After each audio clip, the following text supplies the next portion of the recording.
Muito bem, senhoras e senhores, meu nome é Carlos Henrique, sejam bem-vindos a mais um vídeo aqui no canal da Mercúrios. E será que agora é hora de vender Bitcoin e comprar criptos menores que possam se valorizar muito mais? Será que nós estamos começando uma alt-season, ou seja, temporada de altcoins? É sobre isso que a gente vai falar no vídeo de hoje, então já vai deixando o seu like aqui embaixo e bora pro conteúdo do vídeo, tá, pessoal? O primeiro ponto aqui é que é muito importante a gente diferenciar exatamente o que seria essa alt-season, porque existe mais de uma definição, tá?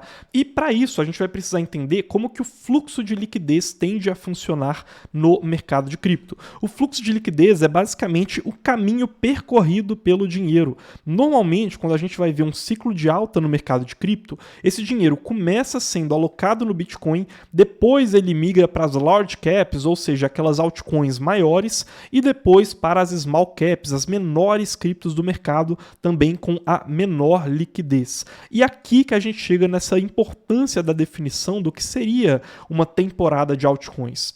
A gente pode ter uma alt-season nas maiores altcoins ou então uma alt-season nas altcoins como um todo, que inclui não só as grandes altcoins, como também aquelas com um valor de mercado muito menor.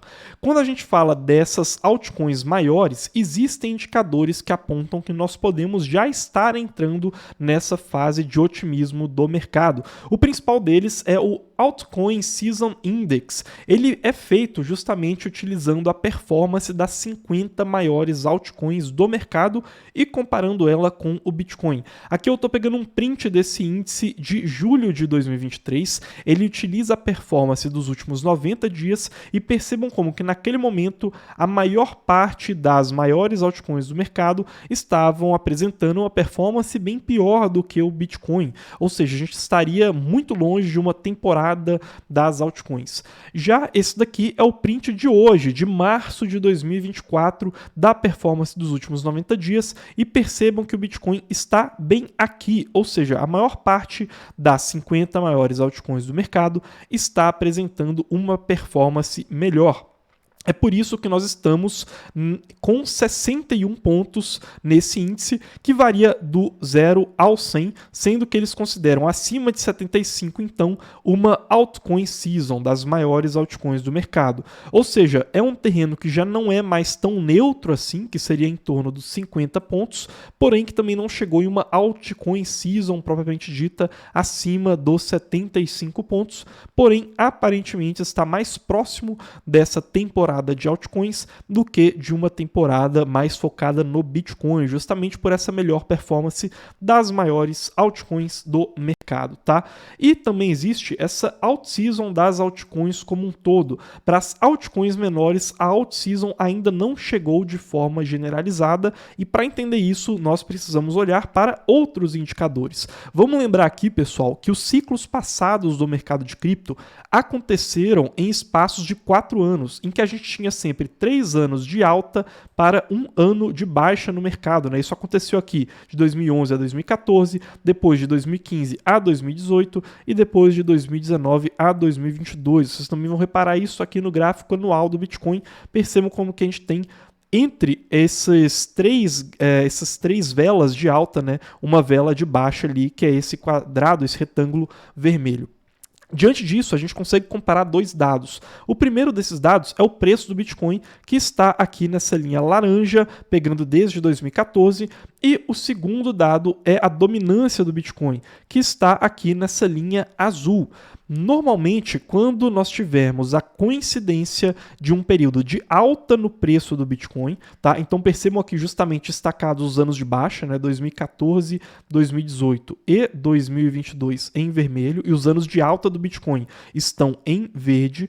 Quando esses anos de alta em verde coincidirem com uma queda na dominância do Bitcoin, isso simboliza justamente uma alt-season forte geral, que eu marquei aqui com essa última coluna onde está escrito sim.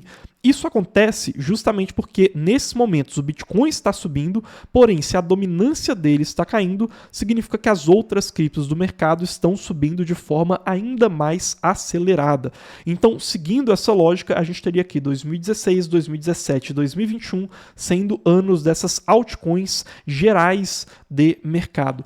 Isso também coincide justamente com o estudo que foi feito pela Pantera Capital, em que eles medem esse tipo de comportamento, porém com métricas um pouquinho diferentes, mas que contam a mesma história. Aqui eles vão fazer a mesma história, porém comparando com a dominância, digamos assim, das altcoins, né? A fatia de mercado das altcoins ao invés da fatia do Bitcoin, mas como são métricas complementares, elas acabam contando a mesma história, e aí eles vão dividir justamente aqui, no caso eles vão colocar somente 2017 e 2021 como sendo esses anos de fase 2 do mercado de alta, que seria justamente uma fase de maior multiplicação das altcoins do que do Bitcoin. A gente consegue reparar justamente aqui como que na fase 1 a gente tem sempre uma multiplicação aqui das altcoins que fica menor do que a multiplicação do Bitcoin, e na fase 2 uma multiplicação maior das altcoins do que a multiplicação do Bitcoin. Fica então a dúvida, será que nós estamos agora entrando em um momento otimista para o mercado? E eu vou passar para vocês 4 métricas que sim me deixam otimista, pensando que nós podemos estar prestes a entrar em uma próxima temporada de altcoins. A primeira dessas métricas são métricas que dizem respeito aos próprios protocolos. Aqui a gente tem o crescimento dos ativos tokenizados em redes de blockchain. A gente também vê aqui o crescimento dos endereços ativos em DeFi, cresceram muito no final de 2024 e também começo de 2024, né, principalmente na rede da Solana, e também o crescimento de endereços ativos no ecossistema da Ethereum, principalmente a partir das segundas camadas. Esse capital que está agora crescendo em utilização nas aplicações do mercado de cripto pode gerar valor para os tokens dessas aplicações em um futuro próximo, ou até mesmo pode ocorrer uma migração do valor que for capturado por meio de airdrops, até porque grande parte dessa atividade está buscando por airdrops, então quando eles acontecerem, podem sim também aumentar a capitalização de algumas criptos do mercado, ou até mesmo por meio da criação de novas altcoins que vão ser liberadas por meio desses airdrops. Um segundo ponto também é o interesse dos investidores do varejo. Aqui nas pesquisas por buscas ali no Google, a gente vai reparar que no caso do Bitcoin, ele está mais ou menos na metade do que foi a sua máxima histórica, enquanto que no caso de termos como cripto, Ethereum e NFTs, essa máxima histórica está um pouco mais longe de ser alcançada. Ou seja, existe uma chance menor de que nós estejamos passando por uma euforia, por um esgotamento de interesse do mercado nesses termos, o que também deixa a gente concluir que existe sim um espaço para a assimetria, né, para uma alta aí no mercado. Também tem a questão do financiamento dos VCs, né, dos fundos de Venture Capital, que são os financiadores dos desenvolvedores, da infraestrutura do mercado, e conta a mesma história daquelas pesquisas do varejo. Percebam aqui como que o funding, né, ou seja, o levantamento de dinheiro e o número de acordos para esse levantamento de dinheiro no mercado de cripto continua bem abaixo do que foram aquelas máximas históricas, principalmente nos anos de 2021 e 2022. Ou seja, também é uma sinalização, assim como quando no mercado tradicional existem poucos IPOs sendo abertos, né? É uma sinalização de que, olha, a gente pode não estar próximo de uma euforia de mercado, porque olhando para o padrão histórico, existe sim ainda um amplo espaço para crescimento nessas métricas.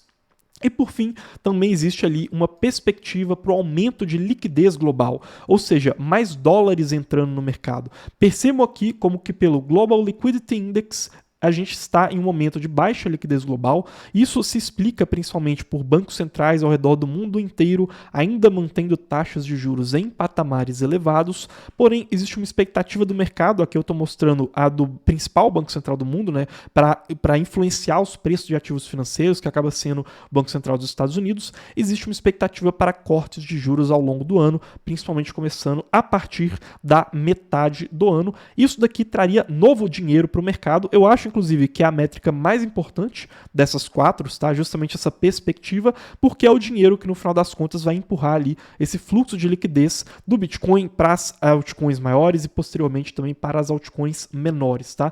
Então aqui motivos para ficar otimista com uma possível nova temporada das altcoins.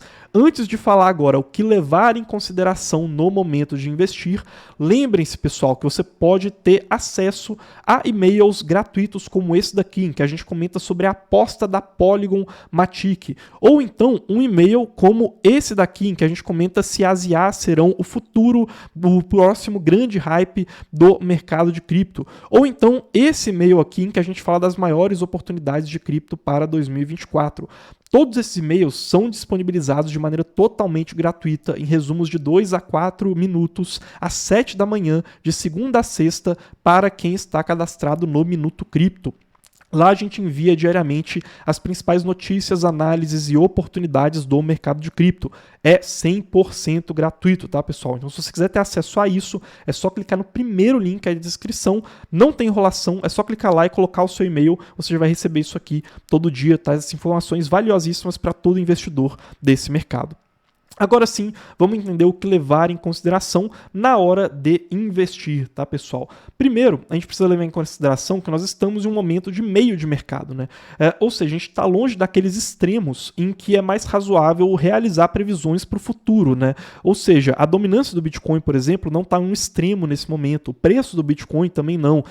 Então fica um pouco complicado a gente fazer uma previsão extremamente assertiva, né? O próprio índice de altcoin e Bitcoin Season, que eu mostrei para vocês no começo, ele não está em um dos extremos, né? E aí quando ele chega em um dos extremos, ele tende a retornar à média. Então a realidade é que sim, nós ainda temos espaço para caminhar em ambas as direções, porque a gente está em um momento de relativamente meio do mercado, tá? É importante a gente se lembrar que os padrões passados podem não se repetir, porque as suas motivações podem não se repetir. E aí a gente tem que ficar muito atento com o cenário macroeconômico, porque hoje ele afeta muito mais o ciclo de cripto do que afetava no passado, e ele tem sim alguns possíveis riscos, tá? Por mais que o cenário base seja um cenário otimista com uma entrada de liquidez global. Os principais riscos seriam uma desaceleração econômica, que hoje os dados não apontam para isso, né? Pelo contrário, nos Estados Unidos existe uma economia bastante resiliente ainda, uma inflação persistente, esse daqui seria um possível risco, porque caso isso aconteça, isso vai atrasar os cortes das taxas de juros. E aí tem alguns riscos que eles são muito difíceis de prever, né? A gente nunca pode descartar eles, mas que seria uma possível crise financeira bancária ou então algum tipo de choque geopolítico, tá? E existe um fator também que são dos ETFs que foram aprovados. Eles podem criar uma dinâmica própria, diferente de dominância de mercado, né? Então, ETFs, possivelmente, eles criariam uma dinâmica que favoreceria uma dominância de mercado do Bitcoin, mesmo caso nós vejamos um otimismo maior com as altcoins, tá? E aí, nesse sentido, talvez, né, existe uma possibilidade, não é certeza, tá, pessoal, mas estou colocando aqui porque é uma possibilidade de que nesse ciclo, possivelmente ali, as altcoins elas não se destacassem tanto em comparação com o Bitcoin, né, em termos de custo de oportunidade, porque a gente teria um capital em ETFs que não faria uma migração, né, para as altcoins, por exemplo, então é interessante ressaltar isso. No momento, a assimetria para migrar parte do capital em Bitcoin para altcoins melhorou, porém isso depende da sua gestão de risco, tá? Então, essa é uma resposta que só você pode ter sobre se é ou não o momento de fazer essa migração, né? Essa compra para mais altcoins e um pouco menos de Bitcoin. Pessoalmente, eu acho que nunca é interessante você ficar 100% alocado só em Bitcoins ou só em altcoins, tá? E saibam que a perspectiva geral é positiva, porém levando em consideração esses riscos que eu coloquei aqui para vocês, porque se eu não trouxesse esses riscos, eu não estaria sendo honesto, né, pessoal? Bom, pelo vídeo de hoje é isso, espero que tenham gostado, não se esqueçam de se inscreverem no Minuto Cripto, no primeiro link aqui na descrição, de deixarem o seu like, seu comentário, se inscreverem no canal e até mais, pessoal!